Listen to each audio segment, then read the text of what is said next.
The broadcast is now starting. All attendees are in listen-only mode.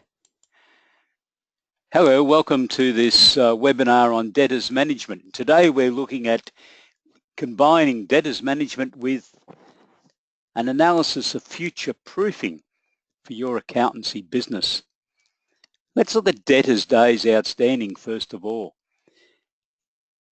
Kate Carnell, the Australian Government Small Business Ombudsman, referred to a report prepared by a UK organisation 18 months ago as having identified the silent killer of small business.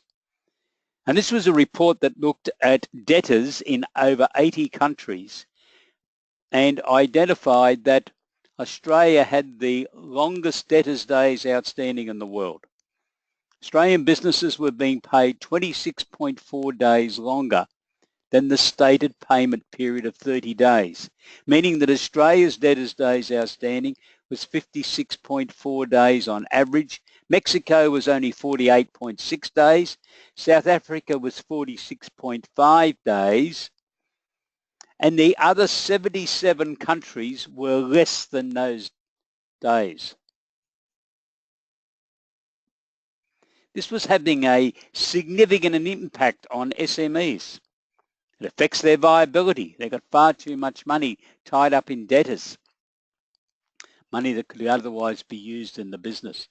The Ombudsman indicated that she was going to go and talk to government departments about improving their payment periods and large businesses. And it is true that the Prime Minister intervened and instructed federal government departments to ensure that payments were made to SMEs within 20 working days of the invoices being received. But how many of your clients are affected by governments and big business late payments with debtors balances over 30 days? Many SMEs don't have dealings with government departments and big business. So I submit to you there's a bigger problem, and that is that many of our SME clients do not have appropriate systems installed for debtors management. They've grown up with old systems. One of the first things to get rid of, I think, should be debtors statements. In many cases, they contribute to payment delays. Why? Because clients are very slow in issuing their statements, and many of their customers wait until they've received the statement before thinking about making payment. This contributes to this debtors days outstanding problem. Our suggestion is that you encourage your clients to identify on individual tax invoices the due date for payment in a prominent position, so there's no missing it. And that your clients should also be utilizing technology to introduce automatic reminders, SMS messages, before the due date, reminding a customer that a due date for a payment of a tax invoice is approaching, and then 24 hours after the due date, a prompt that payment was due the day before and hasn't been received yet. In summary, what I'm suggesting is that you should be encouraging your clients to introduce a written debtor system, not something that's been handled down verbally from one employee to another, not something that's reliant on notes that are stuck on computer screens, but a written system. Why? I think this is a major contributor to the debtors days outstanding problem in Australia, because most SME businesses do not have a current written debtor system in their businesses. The next thing that needs implementing is to ensure that debtors days outstanding is calculated regularly, at least every month. The system would also require that there should be a new customer letter prepared, and that it would have attached to it the terms of trade agreement and retention of title agreement. Now, these two agreements play a very important role. Incidentally, they should be prepared by a solicitor, but the role they play is A, to confirm to their customer what their terms of trade are and what the expected payment period is and what the credit limit is, but also gives an opportunity for the business to communicate with their new customer on a whole range of other uses or areas that the business operates in. But it's also very important for the personal property securities register, because if the customer has decided that registration is to be made, they need to do so promptly. There are very strict lodgement deadlines for matters on the personal property securities register. The system should ensure that someone in the client's office has followed up the receipt of the signed agreements from the customer promptly.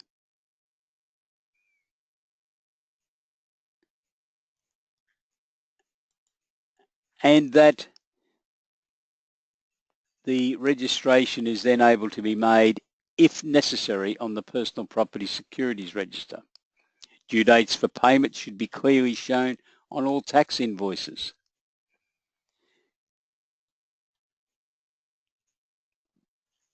The businesses need a payment policy. Perhaps they could use the Smart AR or FeeLink systems, utilize an SMS email message being sent 5 days before tax invoices due for payment, a follow-up email or SMS message within 24 hours if payment was not made. And if payment has not been made, within 2 to 3 days, a personal contact with the debtor to inquire why payment was not made. We've already talked about statements. We believe they delay payment. Calculate the debtor's days outstanding within 24 hours of the end of the month and use this as a key performance indicator item to be calculated each month and reported to the team so that everyone is conscious of the amount of days that debtors are outstanding and the effort that is being made to reduce debtors' days outstanding. It's also important that at the end of the month that the debtors' age analysis is promptly prepared and that a debtors reduction plan is then prepared, which has identified debtors who have not been followed up at this stage, who have gone past their due date for payment.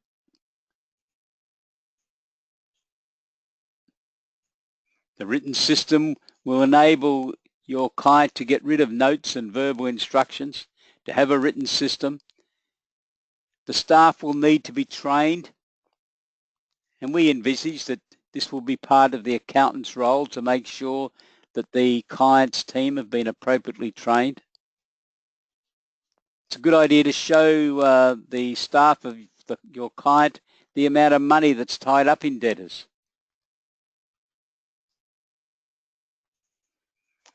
You could give the team an example. If the business has $1 million credit sales per annum, on 30-day payment terms, the debtor's balance would be $82,191. If the debtor's balance had blown out to 40 days, that would be $109,589. Or if it was on 56.4 days, which is the figure that was calculated by the consultancy firm that conducted that 80-country research, it would be $154,520. $72,329 more than what it would have been if the debtor's balance was sitting on 30 days. It's a lot of extra money. money that I'm sure your client could utilize if it was in their bank account. There's also potential problems for tradies and subcontractors. I suggest that you identify clients who are contracting and receiving progress payments from builders and other businesses, because these are the businesses which could encounter problems with a liquidator with an allegation that they have received preferential payments by way of the progress payment system. In most cases, this problem could be avoided if that customer had been registered on the personal property securities register by your client. It will cause them a lot of problems if a liquidator is issued a claim for a refund of alleged preferential payments. The only way to get redress is to appear in court. That takes time, costs money, and it could have been avoided if that customer had been registered on the personal property securities register. Many of your clients will not understand this. They will be looking to their trusted advisor, their accountant, to advise them of this. So how can ESS BIZTOOLS assist you? We have a debtors management package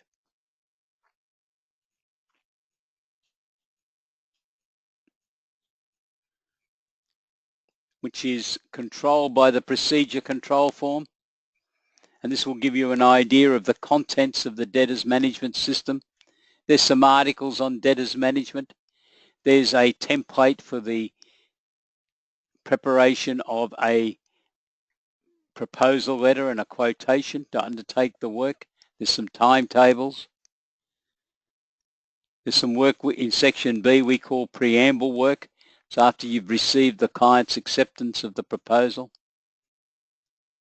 And then in section C, there's a systems review questionnaire for the accountant who's going to undertake this task to be able to review your client's current system.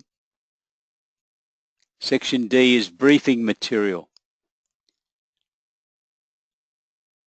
looking at forms, looking at the process for the director's personal guarantees and indemnity forms, some monitoring forms,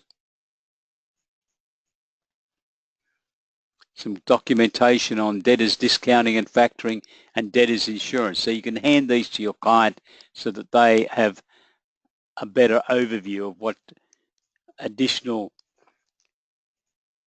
functions they could undertake with their debtors.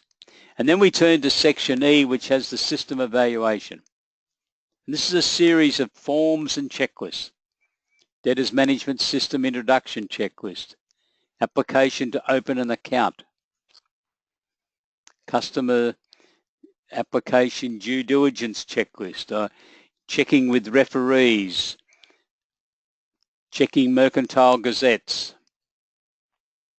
understanding what type of business your new customer is operating in. Have they supplied the appropriate name of the new customer, the ABN, etc. A form for actually approving the prospective customers.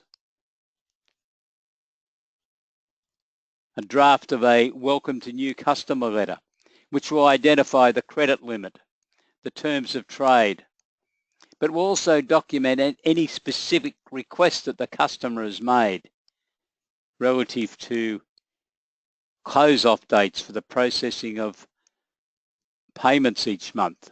A lot of businesses require the invoices to be forwarded to them within 10 days so that they can be processed. And then in section F we have procedures for debtors monitoring. If you wish to use the letter system, we have some standard letters which your client could utilize. And then we have some material on the SMS type systems. We have a form to assist in the calculation of debtors' days outstanding, and also a form to assist in reducing debtors, so identifying the debtors that have strayed beyond the agreed payment date so that they are identified, and then a particular member of the team is given the task of approaching them. There are some notes on processes to be implemented for businesses that you have identified that could have problems with liquidators relative to a preferential payment claims. As indicated earlier, I believe these are primarily going to be trades and subcontracting type businesses who are being paid on a progress payment basis. So there's some processes included in the system to assist you in dealing with them. And then there's an overall director's report.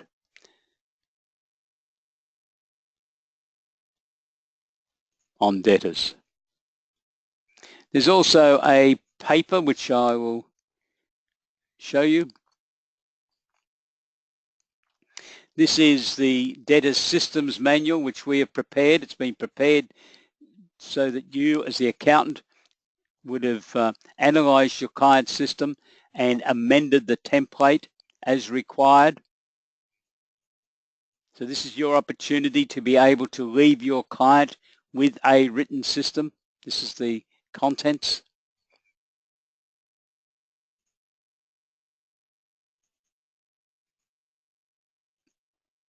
And the manual then works its way through discussing a range of matters, and there are various attachments and forms that all form part of the system.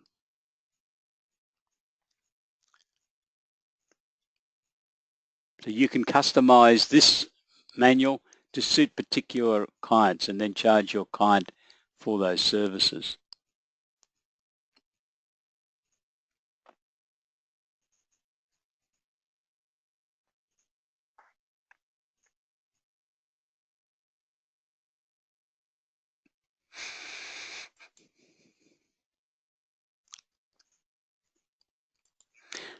There's also a form to assist in the Personal Property Securities Act. This is a form which will assist you to identify where your client's assets were, for argument's sake, last night. So it's a form that works its way through looking at stock, various components of stock, where was it, goods that especially that have been left with someone else, other assets like artist works, plant and equipment, motor vehicles,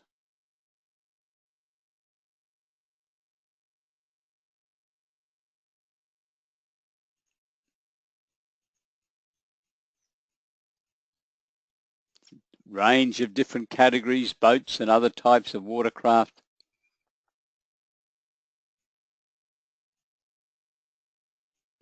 Aircraft,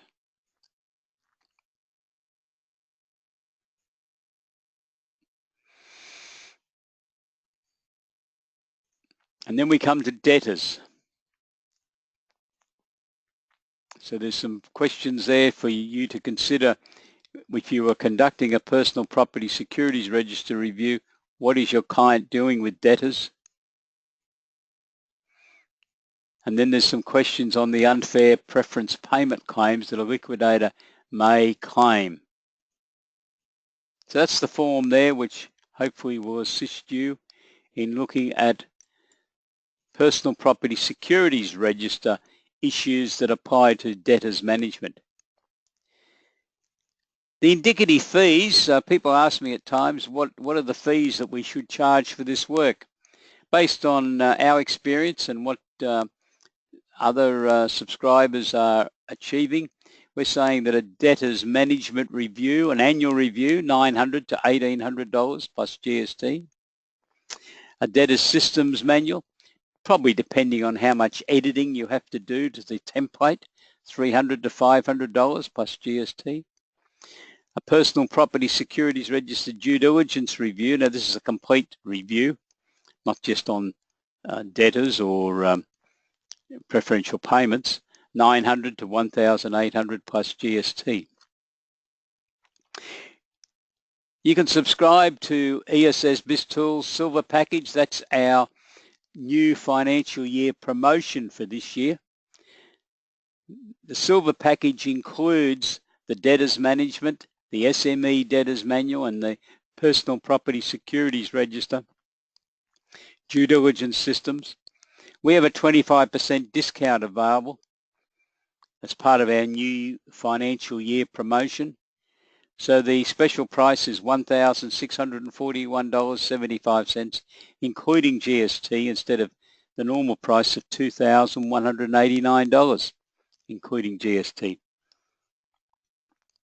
This special package includes 1 hour mentoring, whereby by telephone or Skype, we'll be able to conduct a mentoring session with your firm to get you underway on implementing these products. And you can pay for additional mentoring packages if you require them.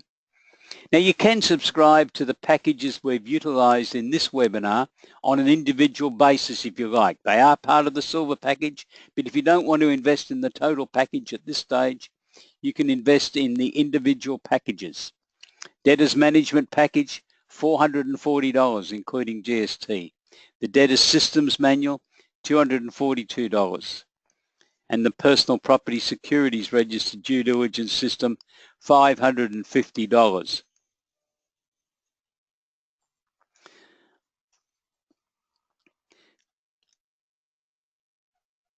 So to subscribe for the ESS BIZTOOLS Silver Package, I invite you to click on to essbiztools.com.au and then click on to subscriptions and then click onto the Silver Package and you can then subscribe for it.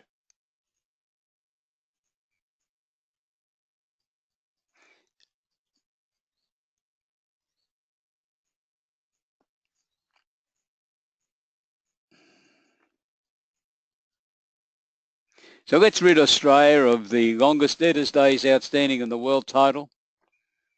Why not start by reviewing every client with debtors days outstanding over 40 days and identify clients who could potentially encounter problems under a liquidator's preferential payment claim.